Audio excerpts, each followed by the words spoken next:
దేశాన్ని నడిపిస్తూ ఉన్నారు. దేశం సరిగ్గా నడవాలంటే మీరు కింద స్థాయి నుంచి పై స్థాయి వరకు కూడా సరైన ఆలోచనలు ఉండాలని మేము ఆశిస్తూ ఉన్నాం. చాలా సందర్భాల్లో చాలా విషయాలు రాద్ధాంతం చేసే ప్రయత్నం చేశారు. మరి బీఆర్ఎస్ సత్యదూరమైన మాటను వదిలితే బీజేపీ ఏం చేస్తున్నారు అధ్యక్ష? భుజాలపై ఎత్తేసుకోవడం వాళ్ళ మధ్యలో ఉన్న ఇంతకుముందు నేను చెప్పిన అధ్యక్ష రహస్య అనుబంధం స్నేహం. మరి బీఆర్ఎస్ అయితే రాష్ట్ర వ్యాప్తంగా ఆందోళన ఇచ్చింది, మేమెందుకు ఇవ్వద్దని వారు కూడా ధర్నా కూడా చేశారు. సరే చేయండి, కాదంటలేవు, అది మీకు ఇచ్చిన స్వేచ్ఛ, మీకు ఇచ్చిన రైట్. అదేవిధంగా పరిశ్రమలకు సంబంధించి కేటాయింపు చేసిన భూములకు సంబంధించి ఇదేదో ప్రభుత్వ భూములని ఆ రోజు మీరు పంచాయతీ ఎలక్షన్లు వస్తున్నాయని అంతపూర్వకం మా నవీన్ యాదవ్ ఎన్నికల సందర్భంలో దాన్ని ముందుకు తీసుకొస్తే ప్రజలు భ్రమపడి నిజంగానే అవుతుందని వారి పార్టీకి ఓటేస్తారా అనుకున్నారు అధ్యక్ష. ఏమైంది అధ్యక్ష వారు చేసింది? ఇటు నవీన్ యాదవ్ పెద్ద మెజారిటీతోని మా పార్టీ పరంగా గెలిచిండు. పంచాయతీలో కూడా మీరు ఎన్ని సత్యదూరమైన మాట్లాడినా తిరిగి ప్రజలు మాకు పట్టం కట్టడం జరిగింది అధ్యక్ష. ఈ కన్వర్షన్ ద్వారా ప్రభుత్వానికి కూడా రాబడి రావాలా అనే ఉద్దేశంతో పాటు, ఎందుకంటే ప్రభుత్వం వెల్ఫేర్ స్కీమ్స్ తీసుకుపోవడానికి, డెవలప్మెంట్ చేయడానికి వాటికి కూడా నిధులు అవసరం. గత ప్రభుత్వం చేసిన తప్పిదాల వలన ఆర్థిక పరమైన ఇబ్బందులు ఏ విధంగా ఎదుర్కొంటారో అనేక సందర్భాల్లో ఇక్కడ ఉన్న ముఖ్యమంత్రి గారు కానీ ఫైనాన్స్ మినిస్టర్గా ఉన్న డిప్యూటీ చీఫ్ మినిస్టర్ గారు కూడా చెప్పడం జరిగింది. ఆ రోజు నేను చెప్తా ఉన్నాం పరిశ్రమ భూముల అధ్యక్ష, నేను మళ్ళా వారు చెప్పినప్పుడు చెప్తాము, హాస్పిటల్స్కి, స్కూల్స్కి ఈ పరిశ్రమ భూములు కేటాయింపు చేస్తే నేను మిమ్మల్ని అడుగుతా ఉన్నాను అధ్యక్ష, అప్పుడు ఎందుకు పరిశ్రమల భూములు హోటల్స్కి, హాస్పిటల్స్కి కేవలం 1 సింగిల్ స్ట్రోక్ ద్వారా ఇస్తే మాట్లాడలేదు అధ్యక్ష. ఇప్పుడు అసలు ఏమి జరగనే లేదు, నిందలేసి ఈ విధంగా చేసే ప్రయత్నం చేస్తూ ఉన్నారు అధ్యక్ష.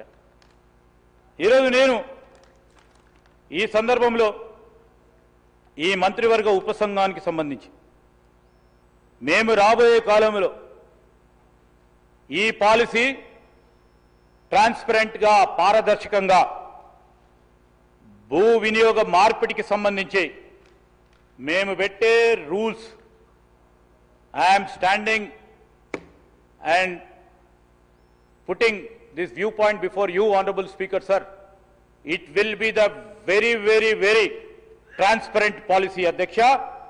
ఏ పాలసీ ఎవరు ఆ పాలసీ ప్రకారం అప్లికేషన్ పెట్టుకున్నా పారదర్శకంగా ఉండే ప్రక్రియను చేపడతాం. ఈరోజు మరి మేమల్లే అధ్యక్ష, పరిశ్రమల భూములు, వ్యవసాయం, నివాస ప్రాంతాల భూములు కమర్షియల్ వినియోగానికి అనుమతిస్తూ గత ప్రభుత్వం జీవోలు ఇచ్చారని ఆ ప్రభుత్వానికి సంబంధించి నిన్ననే రాజీనామా చేసిన గౌరవ సభ్యురాలు మాట్లాడింది. దానికి జవాబు లేదు. ఈరోజు ఆనాడు ప్రభుత్వం అక్రమ భూ వినియోగ మార్పిడి వ్యవహారాలపై ఏ విధమైన విచారణ జరిపించాలో ముఖ్యమంత్రి గారు నిర్ణయం తీసుకుంటారు. ఎవరిని కూడా వదిలే ప్రసక్తి కూడా లేదు. ఈరోజు మనం చూసాం అధ్యక్ష, అప్పట్లో కంపెనీకి అనుకూలంగా ఉంటే 152 ఎకరాల ల్యాండ్ కన్వర్షన్ ఇచ్చిండ్రు. అప్పుడు ఎక్కడ పోయినారు అధ్యక్ష మీరు? అప్పుడెక్కడ పోయారు అధ్యక్ష? ఏం సార్ మీరు మాతో నడిచినప్పుడు, మీరు నాతో నడిచినప్పుడు sir, I'm a witness in this house అధ్యక్ష. I'm not speaking out of air, I'm telling you with lots of conviction అధ్యక్ష. ఈ రోజు మేము చెప్తా ఉన్నాం అనేక, ఇప్పుడు మీ జిల్లాకు సంబంధించి నేను చెప్తా ఉన్నాను అధ్యక్ష, మా సోదరుడు బాగా మాట్లాడతాడు, బాగా ఆలోచన చేస్తాడు అధ్యక్ష. రాజకీయంలో ఉన్నాడు, సరే ఇక్కడ ఉండే పోయి అక్కడ ఉన్నాడు. కానీ ఈరోజు మంచిర్యాల పరిశ్రమల ల్యాండ్కు సంబంధించిన కన్వర్షన్ ఇచ్చినప్పుడు sir we have all the details, we will be supplemented with government officers అధ్యక్ష. Information will be having, that is the greatest advantage being in the government. We are not speaking out of air.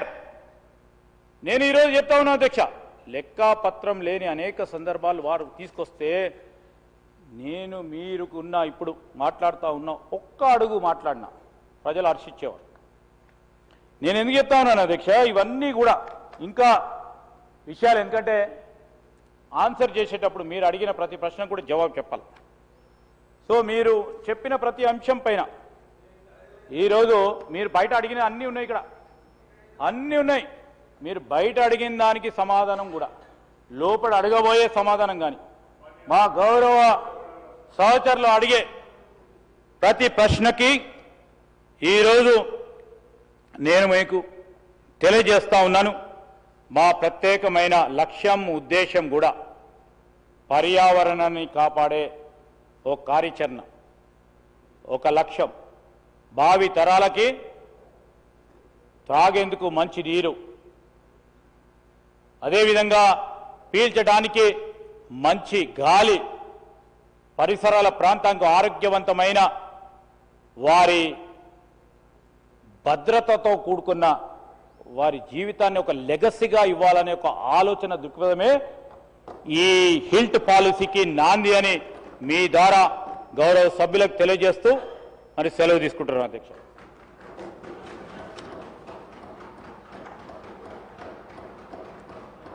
Honourable deputy CM గారు రెండవ short డిస్కషన్ను Telangana rising 2047 aims and objects మీద చర్చను ప్రారంభిస్తారు. Like to tell sir because sir నేను గౌరవ right, ఇది ఇప్పటివరకు news updates. Keep watching prime 9 news. నిజం